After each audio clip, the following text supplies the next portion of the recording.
ખેડા જિલ્લાના ઠાસરા તાલુકાના આગરવા ગામમાં રોડ કામને લઈને ગ્રામજનોમાં ભારે રોષ જોવા મળી રહ્યો છે.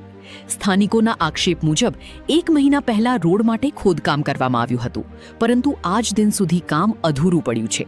ખોદકામ દરમિયાન ગટર અને પીવાના પાણીની લાઇન તૂટી જતા ગંદુ પાણી પીવાના પાણીમાં મિક્સ થવાની ગંભીર સ્થિતિ સર્જાઈ છે. ગ્રામજનોએ જણાવ્યું કે અનેક રજૂઆતો છતાં કોઈ અધિકારી સ્થળ પર પહોંચ્યો નથી. આશરે 500થી વધુ લોકો પીવાના પાણીની સમસ્યાથી પરેશાન બન્યા છે. સ્થાનિકોએ ચેતવણી આપી છે કે ગટર અને પાણીની લાઇનનું યોગ્ય સમારકામ નહીં થાય તો રસ્તાનું કામ બંધ કરાવી આંદોલન કરવામાં આવશે.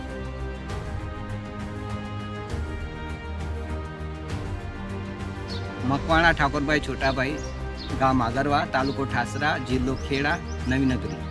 એ જે રોડ પાસ થયો હતો એના માટે લગભગ 1.5 મહિનો થઈ જવા આવ્યો આજકાલ, પણ શરૂઆતમાં એમણે એવું કહ્યું હતું કે 3-4 દિવસમાં બધું પતી જશે, પણ એ થયું નહીં.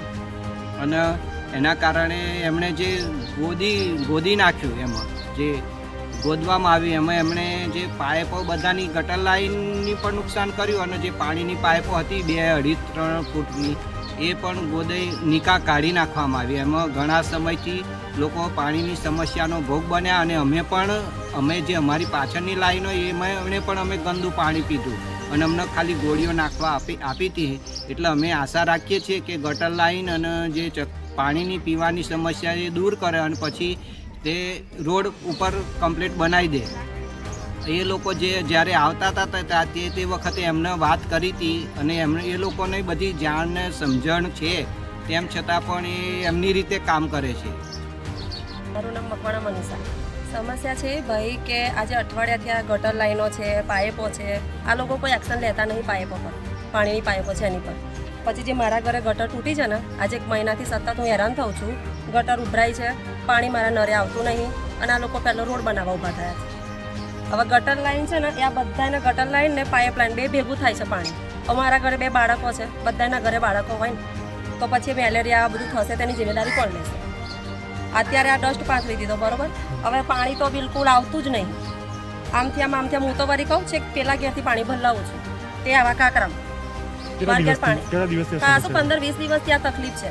હવે અત્યારે બધા એમ કહે છે કે ઈદ આવી છે, તો ઈદ તો આજે આવી, બરોબર, અઠવાડિયા અગાઉ આવી ગઈ છે, તો કામ બંધ કરી દીધું. કોઈ પાઇપો જોવા નહીં આવતા, કોઈ ગટરો જોવા નહીં આવતા. મારી માંગણી એટલી છે કે પહેલાં છે ને આ ગટર લાઈનો સાફ કરાવો, પાઇપો વ્યવસ્થિત કરી આપો. નળમાં પાણી આવતું નહીં, 3 કનેક્શન હોવા છતાંય પાણી આવતું નહીં. અને પછી આવું બધું અમે કરીએ છીએ ને, તો એમ કહે છે કે સરપંચને બોલાવો, સરપંચ એમ કહે છે પેલાને બોલાવો, કોઈના માથે જ લેવા તૈયાર નહીં. પછી અમારે શું કરવું? અને રોડ બનાવે છે તો રોડ તો આજે નહીં બને, કાલે નહીં બને, બરોબર. જ્યાં સુધી આ વસ્તુ ક્લિયર નહીં કરે ત્યાં સુધી રોડ આગળ જશે નહીં.